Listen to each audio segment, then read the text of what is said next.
귀한 간증 감사하고요. 세미나나 컨퍼런스 갔다 오신 분들은 이제 빠짐없이 간증 기회를 드릴 테니까, 근데 너무 겁먹지는 마시고요. 내가 다 자신의 언어로 표현하는 것이니까요. 자신의 개성을 이게 다 다르니까 걱정하지 않고 하시면 될 것 같습니다.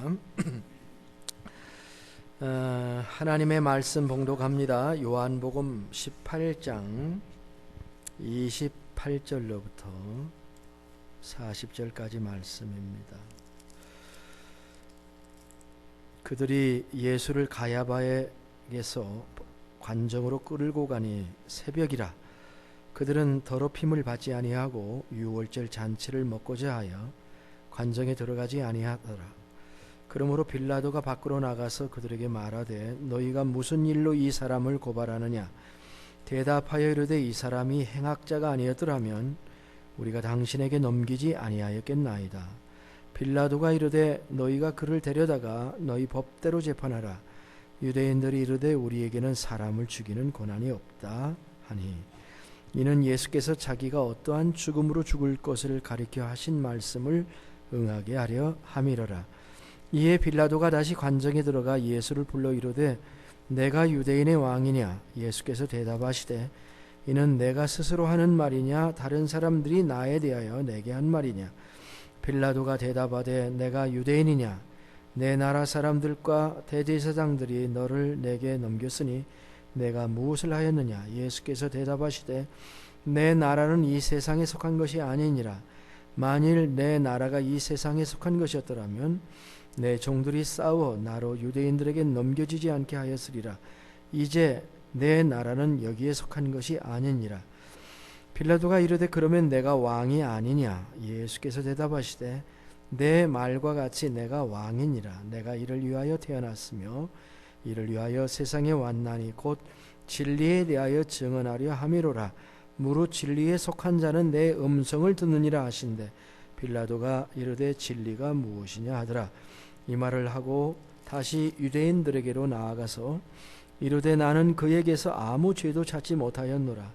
유월절이면 내가 너에게 한 사람을 놓아주는 전례가 있으니 그러면 너희는 내가 유대인의 왕을 너희에게 놓아주기를 원하느냐 하니, 그들이 또 소리질러 이르되 이 사람이 아니라 바라바라 하니, 바라바는 강도였더라. 아멘. 오늘 말씀은 예수님의 재판 풍경 넘버 3입니다. 풍경이라고 하는 말은 그림이란 뜻이에요. 풍경화를 생각하면 됩니다. 이미 앞선 설교에서 우리는 두 가지 그림을 보았습니다. 첫 번째는 안나스와 가야바의 법정에 서 계신 예수님의 모습을 보았죠. 그리고 두 번째는 뜰에 서 계셨던 뜰에 있는 베드로 그림이었습니다. 그는 예수님을 3번이나 부인하죠. 두 번째 그림의 핵심은 밖에 있는 베드로의 눈과 예수님의 안에 있는 예수님의 눈이 서로 마주치는 장면이었습니다. 아주 짧은 순간이었지만은 아주 강렬한 눈빛의 교환이 있었습니다. 베드로는 곧 나가서 통곡했다고 했습니다. 오늘은 세 번째 그림인데요. 이 그림은 빌라도의 법정입니다. 로마식의 건물을 한번 상상하시면서 이 빌라도의 법정을 생각해 보십시다. 예수님의 그 죽음과 관련해서 그것을 풍경에 빗댄다고 하는 것이 어떤 의미에서는 좀 주님께 무례한 표현이 아닌가 하는 그런 생각도 해봤습니다마는, 주님의 말씀을 영상으로 간직하고자 하는 일환이다, 이렇게 여러분이 생각하시면 이해해 주셨으면 합니다. 기록된 글로 기억하는 것보다 그려진 그림으로 기억하면 때때로 우리 뇌리에 영혼이 남게 되는 것이기 때문에 그렇습니다.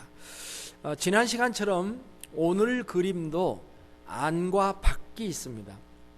이중 구조가 본문에 등장하는데요. 빌라도의 관정 안이 있고요, 관정 밖이 있습니다. 안이라고 하는 것은 총독 빌라도의 그 집무실이 있는 그 아니고요. 밖이라고 하는 것은 그 건물 밖에 아마도 테라스가 있는 건물의 외부를 의미하는 것으로도 생각할 수가 있는데요. 예수님의 재판은 이렇게 밖과 안이 분주하게 빌라도가 다니면서 결국은 예수님의 재판이 진행된 것을 우리가 읽었습니다. 예수님의 재판은 몇 가지 점에서 아주 특별했는데요. 우리가 지난 시간에도 생각한 것처럼 이 재판정을 한번 살펴보겠습니다. 검사는 누군가요? 검사는 유대인 지도자들입니다. 그 해의 대제사장인 가야바가 아마 총대를 맸을 것입니다. 그리고 판사는 누굽니까? 로마 총독 빌라도가 판사였어요. 그리고 검사가 지금 판사를 고발하고 있습니다. 물론 피고는 예수님이시지요. 그는 지금 묶여 있습니다. 지난 밤부터 신문을 받고 지금 빌라도 앞에 와 있는 것이지요. 어쩌면 비참한 모습이기도 해요. 그럼에도 불구하고 이 재판은 역사적으로 매우 독특하고 이상한 재판이라 이렇게 말할 수 있습니다. 보통의 재판정과 다른 몇 가지를 말할 수 있을 것 같습니다. 첫 번째 생각하는 것은 재판받는 시간이 아주 특별했습니다. 오늘 28절 첫 부분에 보면은 그들이 예수를 가야바에게 관정으로 끌고 가니 언제라고요? 새벽이라 이렇게 되어 있습니다. 새벽 3시, 4시를 보통 가리킨다 그렇게 해석을 하는데요. 새벽에 관정이 열린다고 하는 것은 이건 매우 예외적인 일입니다. 저들은 예수님을 밤에 체포해서 안나스의 집과 가야바의 관정으로 끌고 다니면서 신문한 것도 모자라서 다음날 새벽에 예수님을 법정으로 지금 끌고 간 것이지요. 왜 그랬을까요? 이것은 그 다음 날이라고 하는 그 날의 역사적 중요성 때문입니다. 그 다음 날이 어떤 날이었냐면 유월절이 시작되는 날이기 때문이었을 것입니다. 여러분 아시는 것처럼 유대인들은 우리는 밤 12시부터 밤 12시가 하루잖아요. 그죠? 근데 유대인들은 해 떨어지는 시간으로부터 다시 해가 떨어지는 그 시간까지를 하루라고 하니까요. 지금 이제 저녁이 되면은 유월절이 시작하니까 지금 새벽부터 예수님을 십자가에 처형하고자 하는 계획을 세워놓고 이 모든 것을 신속하게 진행하기로 하고 있는 그들의 의도를 우리가 읽어볼 수 있는 것입니다. 시간 끌지 말고 단숨에 해치워야 된다. 그렇게 저들은 의논한 것처럼 보입니다. 두 번째는 재판을 진행하는 방식, 장소와 방식이 특별했습니다. 28절 후반절부터 29절에 보면 이렇게 되어 있어요. 그들은 더럽힘을 받지 아니하고 유월절 잔치를 먹고자 하여 관정에 들어가지 아니하더라. 그러므로 빌라도가 밖으로 나가서 그들에게 말하되 너희가 무슨 일로 이 사람을 고발하느냐 이렇게 묻죠. 보통 고발장이 접수되면 법정에서 재판을 진행하는 겁니다. 그런데 법정에서 재판을 진행하지 않고 빌라도를 법정 밖으로 불러내어서 그야말로 야단 법석을 지금 열은 것이죠. 왜 그랬을까요? 그 이유는 유대인의 그 인식 때문에 그랬습니다. 어떻게 보면 참 우습기도 한 말인데요. 유대인의 관점에서 보면은 관정으로 들어가게 되면은 이방 사람들의 집이니까 유대 관정이기 때문에 빌라도의 관정이기 때문에 거기에 들어가게 되면은 부정해져서 유월절을 지킬 수가 없다라고 하는 것입니다. 이것은 거룩한 유대인들이 유전을 지키려는 것이죠. 물론 구약 성경에는 그런 규정을 찾아볼 수가 없는데요. 사람들이 나중에 트레디션으로 후대 사람들이 첨가한 것입니다. 이방인의 집에 들어가면 일주일 정도 부정하다. 하는 어떤 규례를 만드는 거죠. 예수는 죽여야 되겠는데 이 자기들의 규례는 또 지키면서 죽여야 되겠다. 지금 이런 얘기예요. 이런 거를 뭐라고 하는지 아십니까? 율법주의라고 합니다. 아이러니컬하죠? 마치 이런 거예요. 강도를 하고 살인을 한 그것을 업으로 삼는 사람이 나는 강도짓은 하는데 주일은 성수한다. 나는 주일날은 일 안 한다. 하는 거하고 똑같은 것입니다.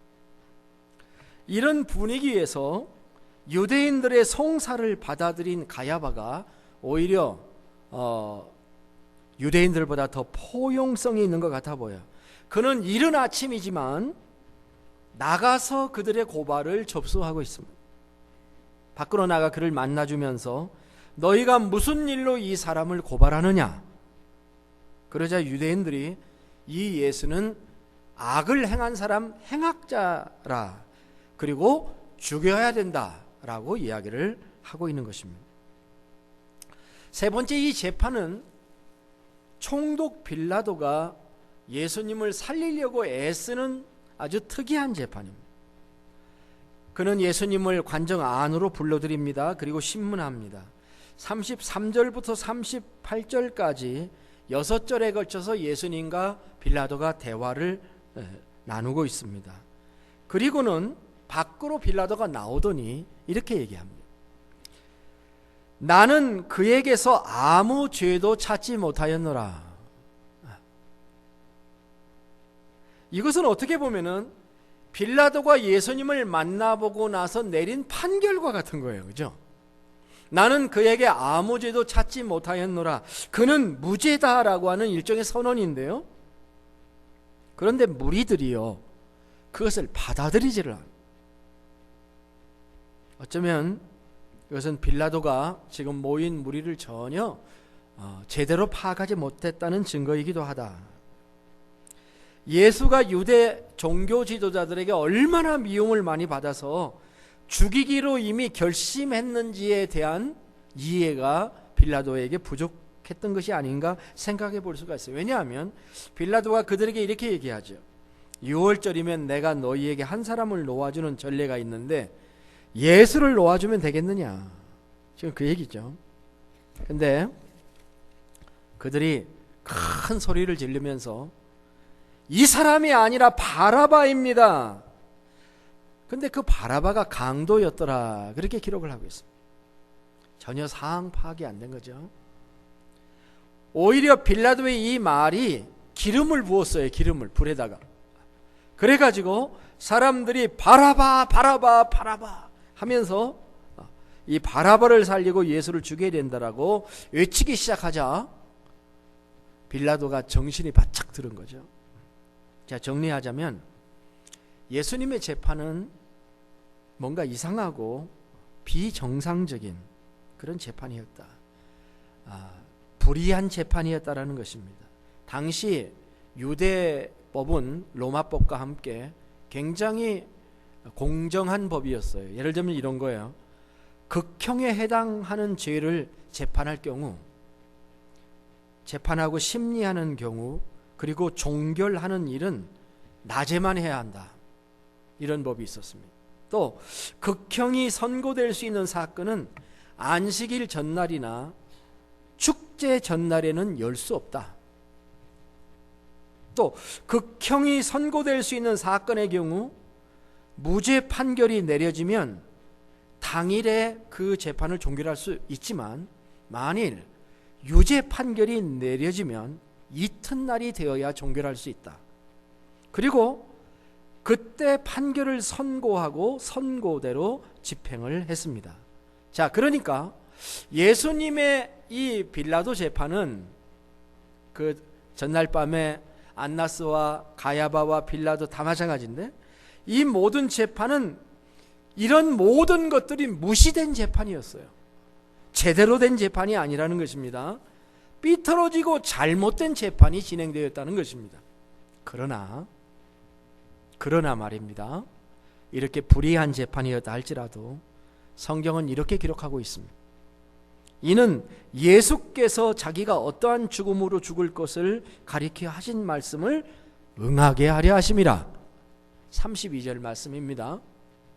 이렇게 불의한 재판을 받는 것조차도 성경을 응하게 하려 하심이라 하는 말씀을 기록하고 있는 것입니다. 네, 그렇습니다.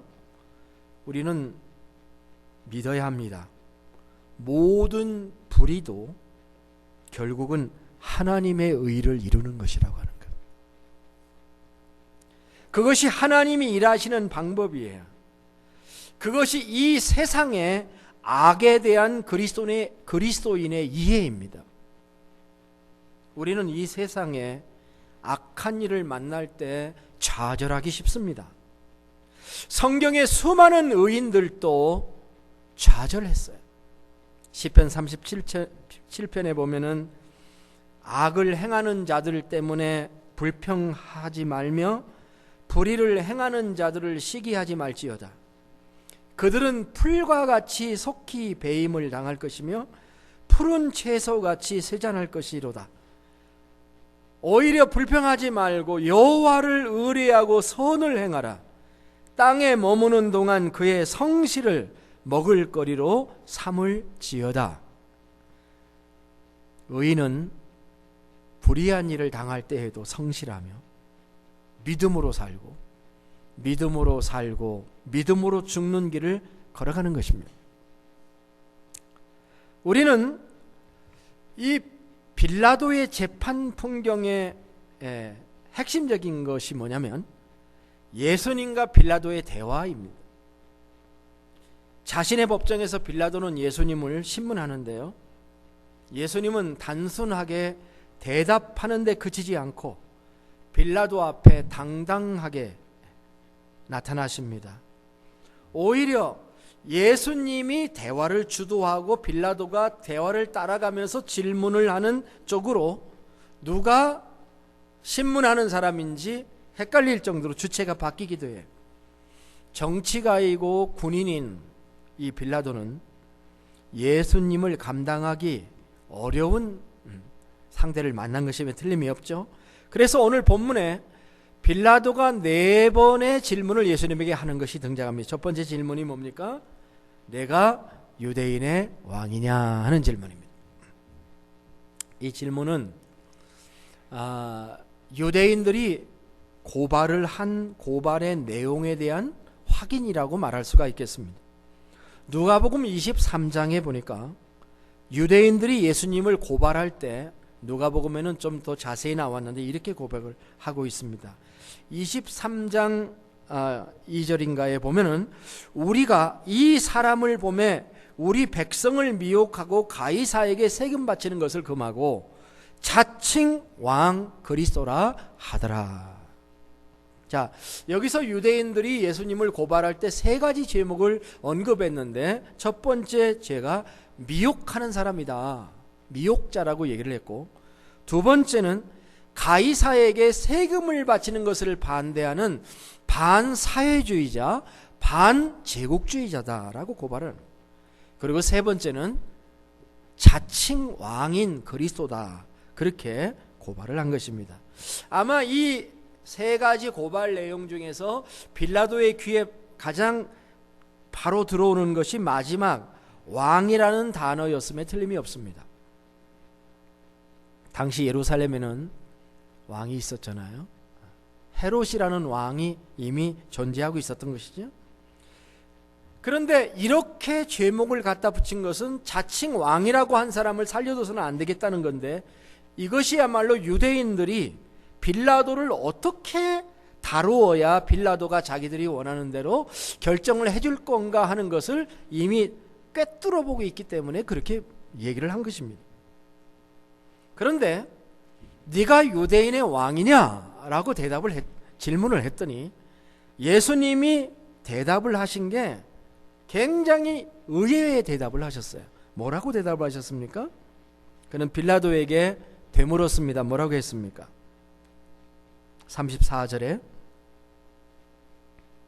이는 내가 스스로 하는 말이냐 다른 사람들이 나에게 대하여 내게 한 말이냐. 이렇게 질문을 했습니다.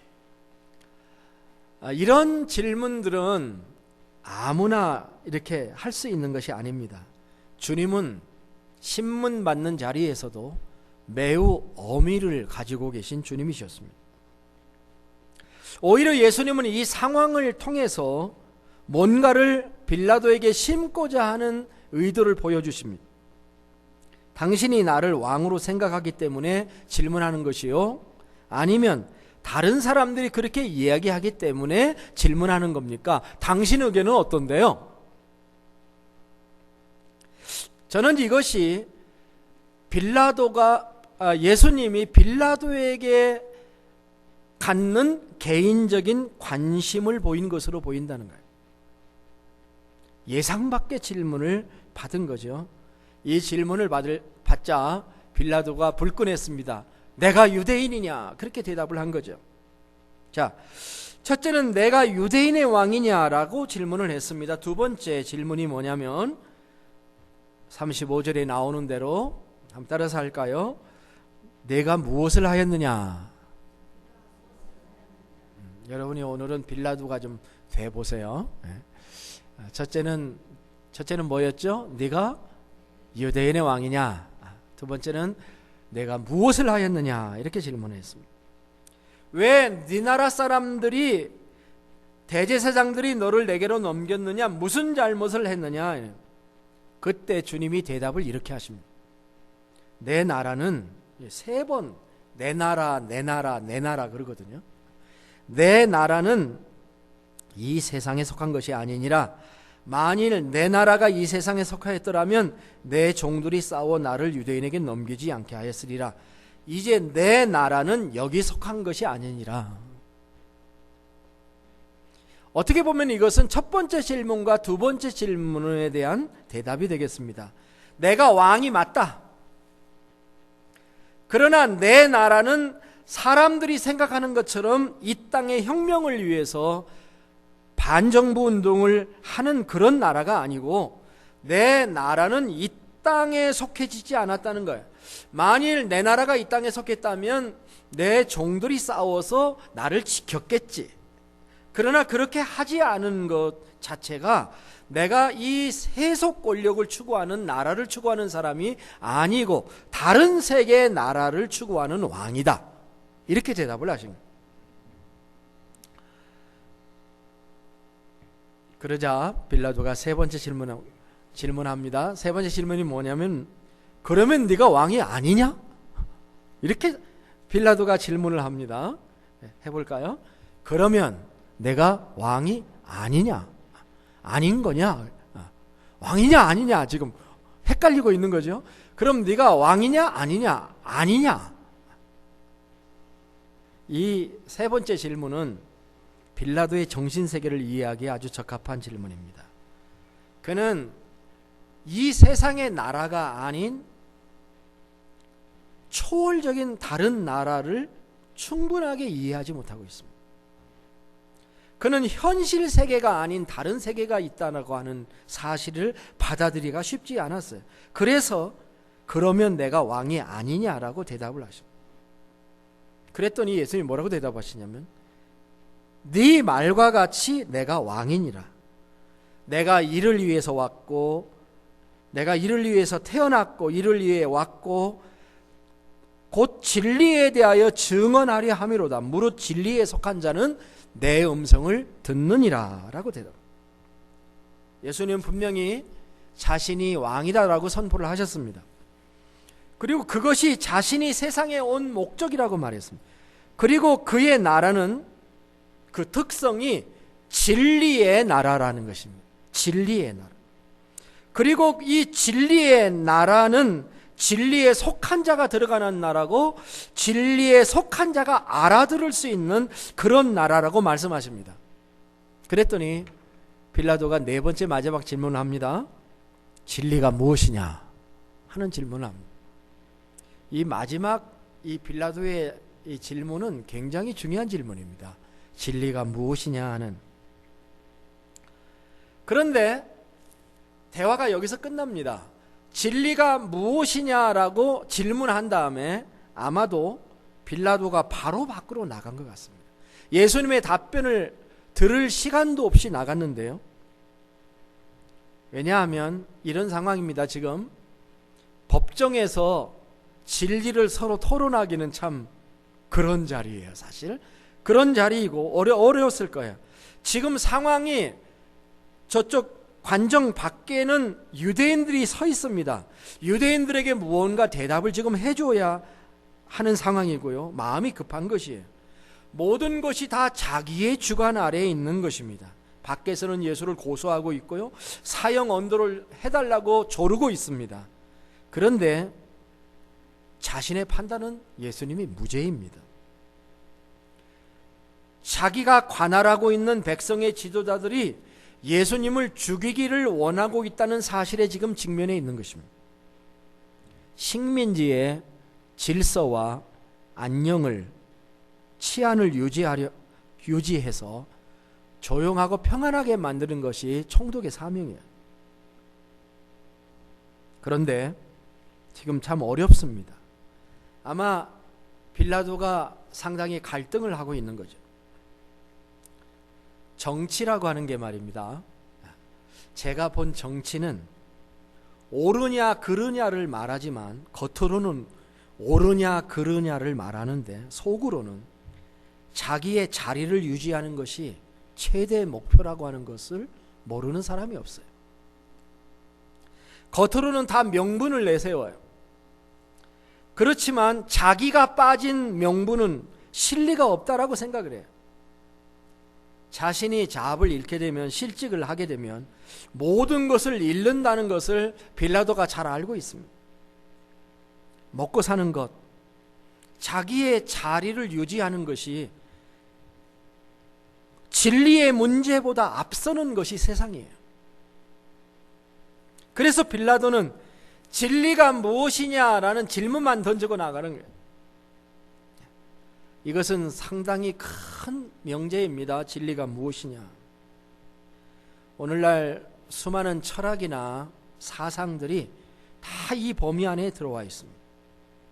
우리는 이미 요한복음 17장에서 예수님께서 하신 말씀을 지나왔습니다. 거기에 진리에 대해서 어떤 말씀이 있었죠? 뭐는 진리입니다 라고 했죠. 뭐예요? 그 앞에 있는 말씀이 뭐예요? 아버지의, 그때 계셨습니까? 아버지의 말씀은 진리이니라. 예수님이 그랬죠? 하나님의 말씀이 진리라고 얘기를 했습니다. 예수님이 요한복음 17장의 그 위대한 기도에서 또 제자들을 진리로 거룩하게 살게 해달라고 기도를 했어요. 이미 거기서 더 앞으로 나가면 요한복음 14장에서 예수님께서 나는 길이요 진리요 생명이라고 말씀을 하셨습니다. 빌라도가 조금만 더 기다려서 주님과 대화를 했으면 어땠을까 하는 생각을 해봅니다. 우리 그리스도인들은 이미 예수 안에서 진리를 발견한 사람들인 것입니다. 여기 역사상에 가장 가깝게 진리에 근접한 사람이 한 사람이 있었습니다. 그는 제5대 로마 총독으로 예루살렘에 유대에 파견되었습니다. 그는 앞선 총독보다 길게 통치를 했어요. 거의 AD 26년에서 36년까지 10년이나 그 지역을 통치하게 됩니다. 그가 이 지역을 통치하는 동안 이 로마 총독은 바람 잘 날 날이 없는 많은 시간을 보냈습니다.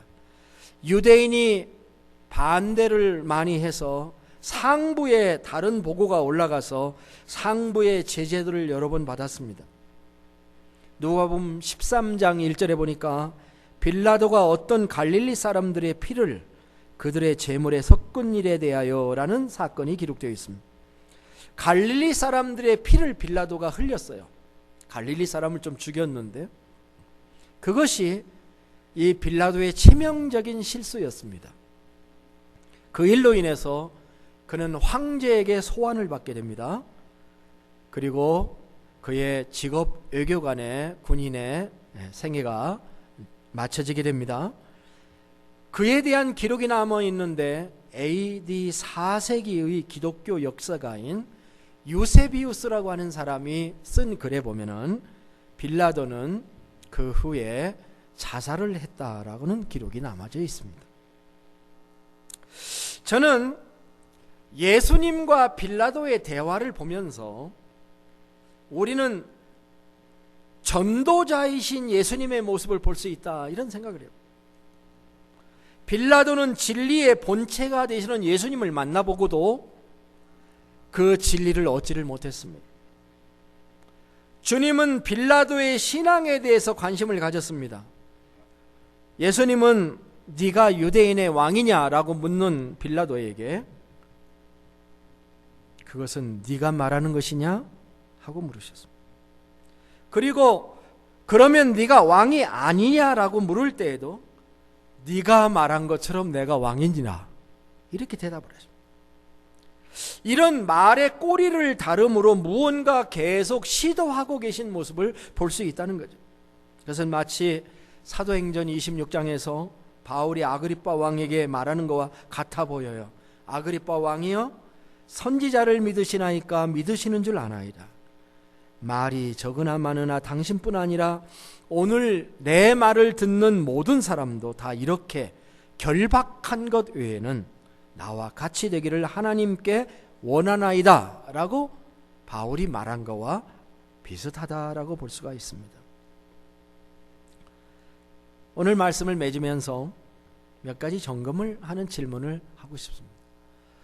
이 세 가지 질문은 여러분의 목장에서도 한번 더 깊이 나눠봤으면 좋겠습니다. 첫째는 우리는 정말 우리의 삶의 모든 영역에 예수님을 누구로 보느냐 하는 것입니다. 예수님을 왕으로 모시고 있느냐 하는 거예요. 우리는 그런 노래도 부르고요, 그런 고백도 합니다. 그런데 주님이 이렇게 물을 수 있습니다. 네가 말하는 것이냐 다른 사람이 말하는 것이냐, 너의 고백은 네가 하는 것이냐 다른 사람의 말을 듣고 네가 따라하는 것이냐라고 물으신, 정말 여러분의 말로 예수님은 나의 주님이시고 나의 왕이십니다라고 고백할 수 있으십니까? 둘째는 우리는 어떤 나라를 살고 있느냐 하는 것입니다. 우리는 풍요의 나라, 자유민주주의가 꼽힌 미국이라고 하는 나라에 살고 있습니다. 그러나 우리에게는 더 크고 완전하고 영원한 나라가 보여야 될 줄로 믿습니다. 예수님은 나의 나라라는 표현을 했어요. 주님의 나라. 빌라도는 36년의 총독직을 물러났기 때문에 예수님을 만난 후 2, 3년 후에 물러난 것입니다. 그렇죠? 빌라도가 몇 년 후에 해임이 되듯이 우리의 이 세상의 날들도 그렇게 길지는 않습니다만 우리는 예수님이 왕이신 나라를 살아야 될 하나님의 백성들이에요. 세상의 잣대를 들이대지 말고 예수님의 나라에서 진리의 잣대를 들이대면서 그것이 이 땅에 우리가 머물러 있는 기간이든지 천국에 가 있는 기간이든지에 상관없이 지금이든지 죽음 이후의 나라이든지 상관없이 동일한 주님의 나라를 우리가 살아야 된다는 거죠. 주님을 모시고 사는, 주님을 왕으로 모시고 사는 주님의 나라를 우리가 살고 있느냐 하는 질문을 던지고 싶습니다. 세 번째 생각할 것은 모든 기회를 전도의 기회로 삼으시는 예수님의 모습이 참 귀합니다. 예수님은 자기를 죽이려고 자기의 생사 여탈권을 가지고 있는 빌라도에게조차도 관심을 두고 계십니다. 예수님은 우리의 관심과 전도 대상에서 제외되는 사람이 없다는 것을 우리들에게 가르쳐주고 있습니다. 그 사랑이 우리를 예수 믿게 한 것이고 그 사랑이 우리를 지금에 이르게 한 것인 줄로 믿습니다. 나를 사랑하시고 나의 영혼을 귀히 여기시는 주님을 찬양합니다. 빌라도 법정에서 주님의 모습은 그래서 십자가에 달리신 예수님의 모습만큼 감동적입니다. 다 함께 일어나셔서 찬송가 438절을 8장을 부르시겠습니다.